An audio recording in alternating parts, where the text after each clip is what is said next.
Hi guys, today I am charged with helping you find the area of regular hexagons. We're continuing to explore our essential question of how do we find the area of a regular polygon? And Miss Palmer had created some videos already of how to find the area of a regular triangle, aka equilateral, or how to find the area of a regular quadrilateral, aka a square. So today we're going to look at hexagons.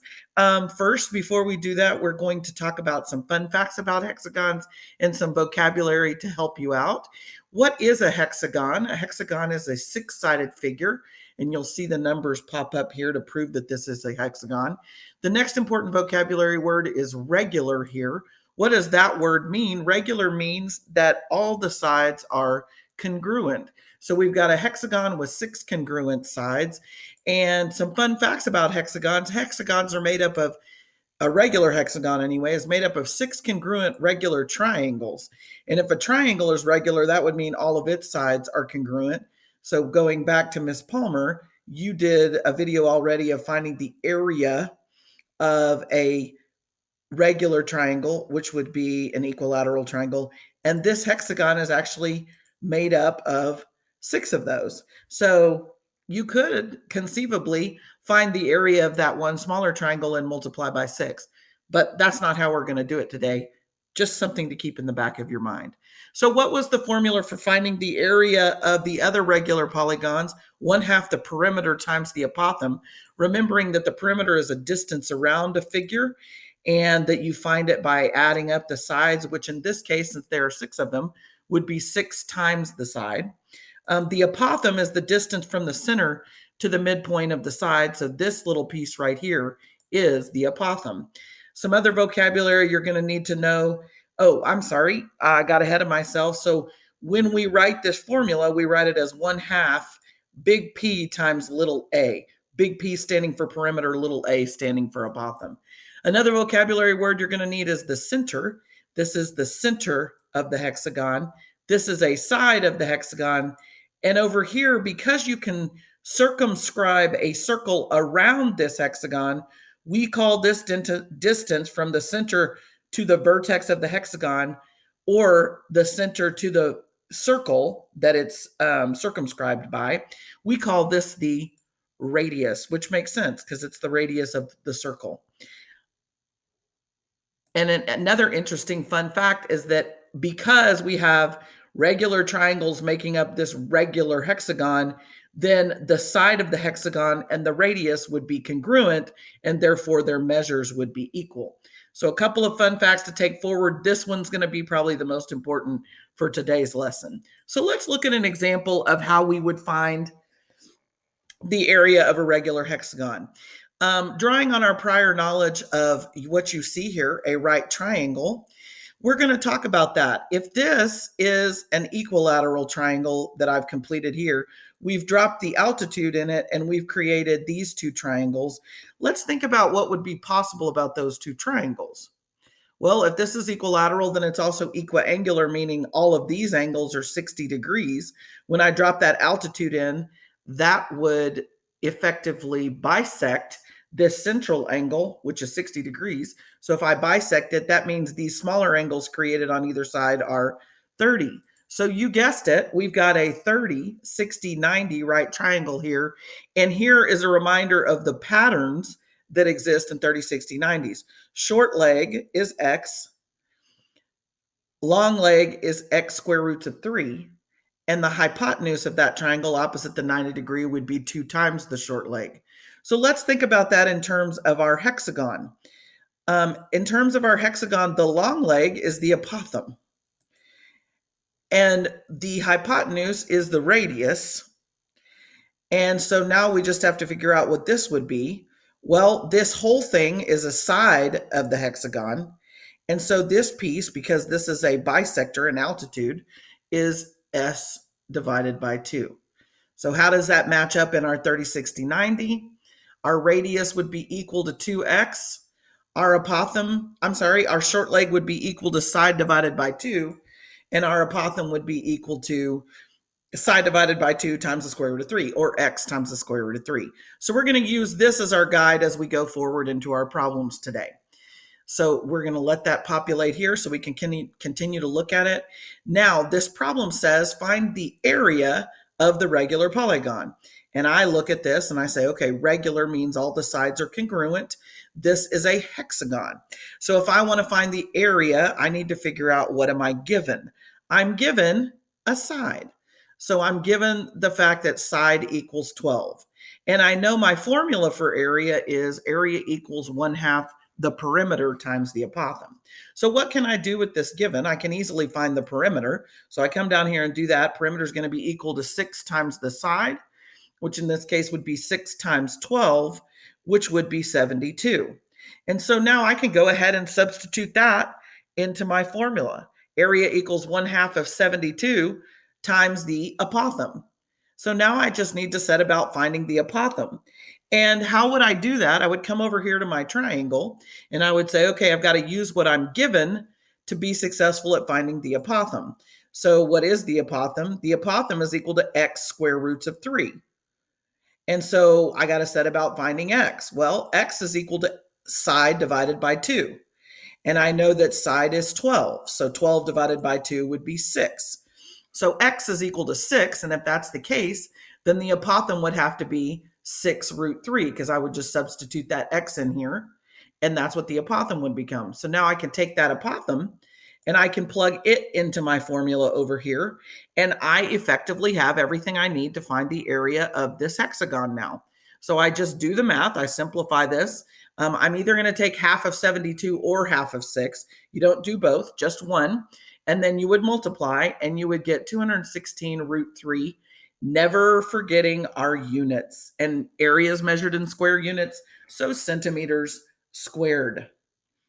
And then we're finished with example 1. So when given a side, this is how you would go about finding the area of the hexagon using the regular polygon formula.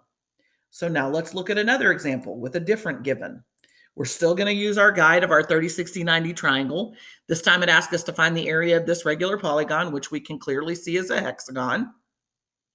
But this time, instead of being given a side, what am I given?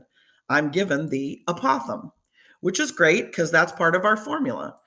Formula is equal to area is equal to 1/2 the perimeter times the apothem. So I can go ahead and plug the apothem into that formula. And now all that's left is to find the perimeter. So how would I go about doing that? Well, I'm given that A is equal to 6. And I also know that A is equal to x root 3.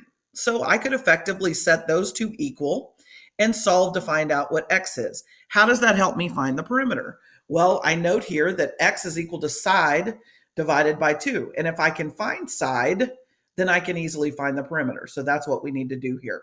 So how would I simplify this? I would solve for x, which means I would need to divide by the square root of 3. Then I can see that these two square roots would cancel out, leaving me with 6 divided by the square root of 3.